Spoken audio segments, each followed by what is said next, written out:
ఆరోగ్యాభిలాషులైన ప్రేక్షక మిత్రులకు నమస్కారం.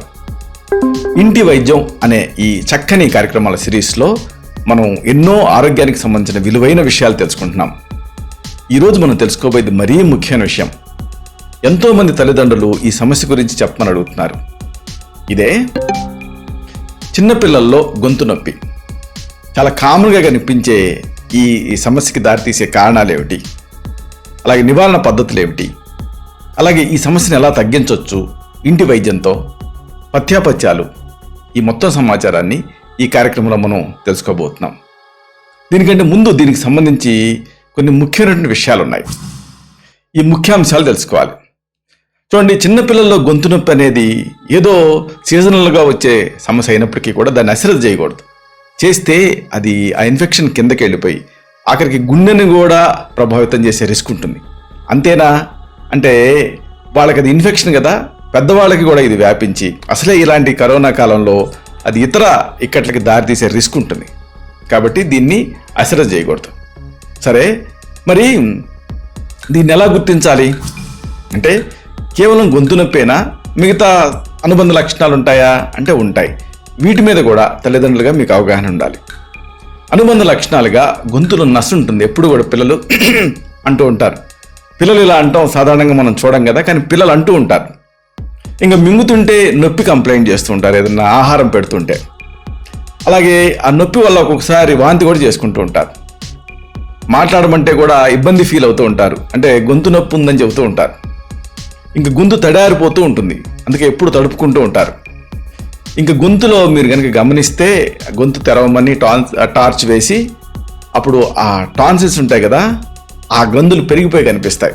ఎందుకంటే ముందు ఇన్ఫెక్షన్ ఉన్నప్పుడు అవి ప్రభావితం అవుతాయి ద్వారపాలకుల్లాగా. ఇంక గొంతు బొంగురు కూడా ఉంటుంది పిల్లల్లో. అలాగే దగ్గుతూ ఉంటారు, కఫంతో కూడిన దగ్గు ఇబ్బంది పెడుతూ ఉంటుంది. ఇంకా ముక్కు కారుతూ ఉంటుంది, తుమ్ములు కూడా ఇబ్బంది పెడుతూ ఉంటాయి పిల్లల్ని. అలాగే దీనికి కాంట్రాస్ట్గా కండరాల నొప్పులు ఉంటాయి, అంటే ముట్టుకుంటే చాలు గోల పెడుతూ ఉంటారు. ఇంకా తలనొప్పి కూడా కంప్లైంట్ చేస్తూ ఉంటారు. చెప్పుకున్నాం కదా, ఇన్ఫెక్షన్ లోపలికి వెళ్ళే కొద్దీ వాంతులు అవుతాయి, కాబట్టి వాంతులు కూడా కనిపిస్తాయి. ఈ వాంతులు అనేవి ఏంటంటే శరీరం ఆ ఒత్తిడిని తగ్గించుకునే మార్గం. సరే, మరి అసలు ఈ సమస్య ఎందుకు వస్తుంది అంటే ఈ కారణాల మీద అవగాహన ఉండాలి. ఆయుర్వేదం దీనికి సంబంధించి ఒక ప్రత్యేకమైన పదం వాడింది. ఇదే ప్రకోపకాలు. అంటే ఈ కారణాలు ప్రకోపకాలు తెలుసుకోవాలి. సంక్షేప్త క్రియాయుగో నిదానశిచ వర్జనం అని కారణాలు కనుక్కొని సరిదిద్దుకోవటమే అసలైన ట్రీట్మెంట్ అంటుంది ఆయుర్వేదం. మరి ముందు చెప్పుకోవాల్సింది ఏంటంటే పిల్లల్లో కనిపించేది టాన్సిల్స్ వాపు. అలాగే స్వరతంత్రుల వాపు, అంటే స్వరతంత్రులు ఉంటాయి కదా, అవి వాచినప్పుడు కూడా లారింజైటిస్, అందుకే గొంతు బొంగురుపోతూ ఉంటుంది. అలాగే దగ్గు కూడా ఉంటుంది, ఒక్కోసారి కోరింద దగ్గు కూడా ఉంటుంది. ఇంకా గొంతుని ఎక్కువగా వినియోగించడం ఒక కారణం. అతి వినిమయం, అంటే పిల్లలు చదువుతూ ఉంటారు, గట్టిగా అరుస్తూ ఉంటారు, ఇదొక కారణం. ఇక ఇన్ఫెక్షన్స్ మెయిన్ కారణాలు అంటే జలుబు కానీ, ఫ్లూ కానీ, మీజిల్స్, చికెన్ పాక్స్, ఇలాంటి వాటిలో పిల్లల్లో గొంతు నొప్పి ఉంటుంది. అలాగే ఎలర్జీలు కూడా, అంటే పొగ, దుమ్ము, ధూళి, ఇలాంటి వాటి వల్ల గొంతు నొప్పి వస్తుంది. అలాగే ఇంకొక ముఖ్యమైన విషయం ఏంటంటే పరోక్ష ధూమపానం. పెద్దవాళ్ళు ఇంట్లో ఎవరన్నా స్మోక్ చేస్తుంటే అది పడక పిల్లల్లో గొంతు నొప్పి వస్తుంది.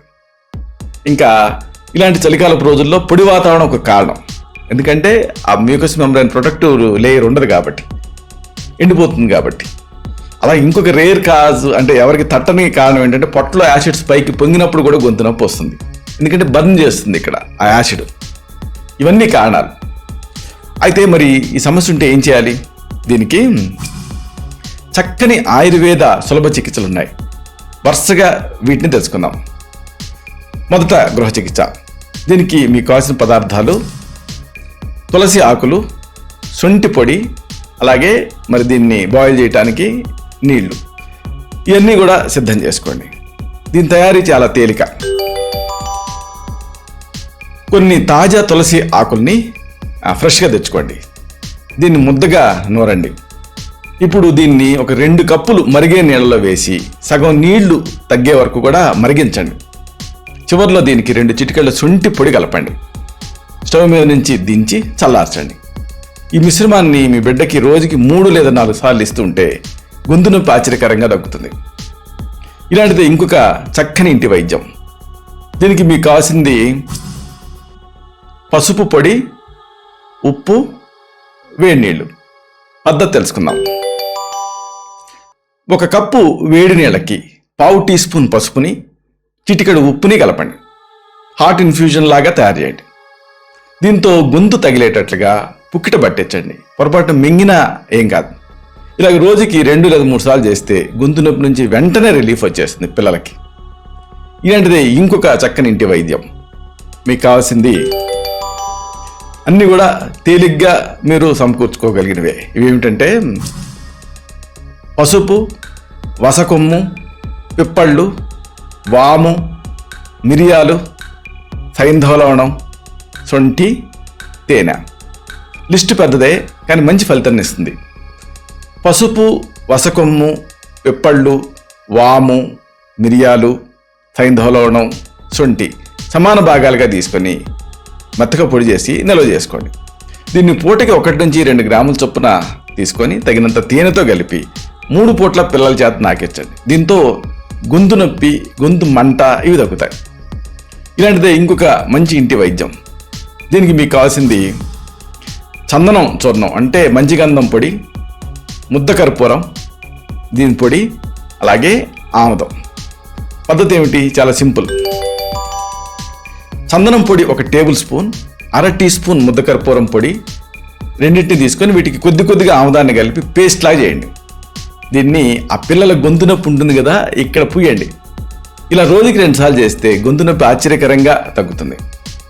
అయితే మరి ఈ సమస్య ఇలాగే ఇబ్బంది పెడుతూ ఉంటే మాత్రం అప్పుడు వ్యక్తిగతంగా పరీక్ష చేయాలి. పిల్లల్ని పరీక్ష చేసి దీనికి చక్కని ఆయుర్వేద ఔషధాలు ఉంటాయి, సౌమ్యమైనవి. వీటిని ఎంతకాలం వాడినా ఎలాంటి ఇబ్బంది ఉండదు. కాకపోతే తత్వాన్ని బట్టి ఇవ్వాల్సి ఉంటుంది. వీటిని ప్రిస్క్రైబ్ చేయాల్సి ఉంటుంది. ఇలాంటి వాటిలో ఒక ముఖ్యమైనటువంటి ఔషధం ఏంటంటే లవంగాది బట్టి, లవంగంతో తయారయ్యేటువంటి ఔషధం. పూట 1 నుంచి 2 మాత్రలు గోరువెచ్చని నీళ్లతో రోజుకి 2 సార్లు ప్రిస్క్రైబ్ చేస్తాం. ఇంకోటి ఏంటంటే ఖదిరాది బట్టి, పూటకు 1 నుంచి 2 మాత్రలు గోరువెచ్చని నీళ్లతో రోజుకి 2 సార్లు ప్రిస్క్రైబ్ చేస్తాం. అలాగే యాలుక్కాయలతో తయారైన మరొక ఔషధం గొంతు నొప్పికి మేము ప్రిస్క్రైబ్ చేసేది ఏలాది బట్టి. పూటకి 1 నుంచి 2 మాత్రలు గోరువెచ్చని నీళ్లతో రోజుకి 2 సార్లు ప్రిస్క్రైబ్ చేస్తాం. అలాగే ఇన్ఫెక్షన్ ఎక్కువ ఉన్నప్పుడు దాన్ని తగ్గించడం కోసం కాంచనార గుగ్గులు సెలెక్ట్ చేసుకుంటాం. పూటకు 1 మాత్ర రోజుకి 3 సార్లు నీళ్లతో కొద్దిగా కొరికి మింగమని సజెస్ట్ చేస్తాం. అలాగే గొంతులో నసా, కఫం ఇలాంటివి ఉన్న సందర్భాల్లో తాళిసాది చూర్ణం అనే దాన్ని సెలెక్ట్ చేసుకుంటాం. పూటకి 1 నుంచి 2 గ్రాములు తగినంత తేనెతో రోజుకి 2 సార్లు తప్పచ్చమని సజెస్ట్ చేయడం జరుగుతుంది. ఇవన్నీ ఔషధాలు. అలాగే జాగ్రత్తలు కూడా ముఖ్యం. అంటే ఈ పథ్యాపథ్యాలు పాటించడం, అంటే ఔషధాలు వాడటం ఎంత ముఖ్యమో పథ్యాపథ్యాలు పాటించడం కూడా అంతే ముఖ్యం. మరి ఏమిటివి అంటే పిల్లలు ఎక్కువగా ద్రవాహారాలను తాగాలి. తల్లిదండ్రులు అసలే జలుబు, ద్రవాహారాలను ఇవ్వకూడదు అనుకుంటారు, కానీ ఫ్లూయిడ్స్ బాగా ఇవ్వాలి. అప్పుడు కఫం కరిగి ఇబ్బంది పెట్టకుండా ఉంటుంది. అలాగే వేడి నీళ్ళతోటి పుక్కిట పట్టించండి, అంటే గలకరించేలా చూడండి. ఇంకా తేనె, నిమ్మరసం కలిపి తాగిస్తూ ఉండండి. అలాగే కరక్కాయనిచ్చి బొగ్గనుంచుకొని, కరక్కాయ కన్నతల్లి అంటారు కదా, దీన్ని కొరికి చప్పరిస్తూ ఉండమని చెప్పండి. మంచి ఫలితం ఉంటుంది. అలాగే గది లోపల ఉండే గాలిలో తేమ ఎక్కువగా ఉండేలా చూడండి, అంటే హ్యూమిడిఫైయర్ ఇలాంటివి వాడచ్చు. అన్నిటికంటే ముఖ్యంగా పిల్లల్ని కాలుష్యం నుంచి దూరంగా ఉంచండి. ఇంకా ముఖ్యంగా పిల్లలు ఎప్పుడు ఏదో ఒకటి మాట్లాడుతూ ఉంటారు, అరుస్తూ ఉంటారు, కానీ స్వరానికి విశ్రాంతినివ్వండి. ఇది కూడా చాలా ముఖ్యం. ఇలాగా ఈ జాగ్రత్తలు తీసుకుంటే చిన్నపిల్లల్లో వచ్చేటువంటి గొంతు నొప్పి నుంచి వాళ్ళని బయటపడేయచ్చు. అయితే ఒక విషయం, ఇప్పుడు మనం చెప్పుకున్నవన్నీ కూడా ప్రథమ చికిత్సలు, గృహ చికిత్సలు. ఒకసారి ఈ సమస్యలు ఈ చికిత్సల స్థాయిని మించి ఇబ్బంది పెడుతూ ఉంటాయి. అలాంటప్పుడు ఆ పిల్లల్ని వ్యక్తిగతంగా పరీక్ష చేసి వాళ్ళకి మాత్రమే ప్రత్యేకమైన ఆయుర్వేద ఔషధాలు ఉంటాయి. వీటిని తగిన అనుపాన సహపానాలతో ప్రిస్క్రైబ్ చేయాల్సి ఉంటుంది. ఇలాంటి మరిన్ని ఇన్ఫర్మేటివ్ వీడియోస్ కోసం ఈ ఛానల్ని సబ్స్క్రైబ్ చేయండి. శతం జీవ శరదో వర్ధమానః, శతం హేమంతాన్ శతం వసంతాన్. 100 శరత్తులు, 100 హేమంతాలు, 100 వసంతాలు వర్ధిల్లుతూ జీవించండి.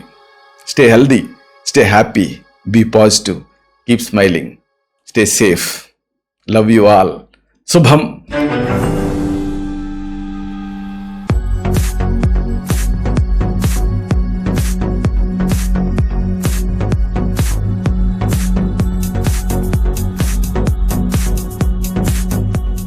you.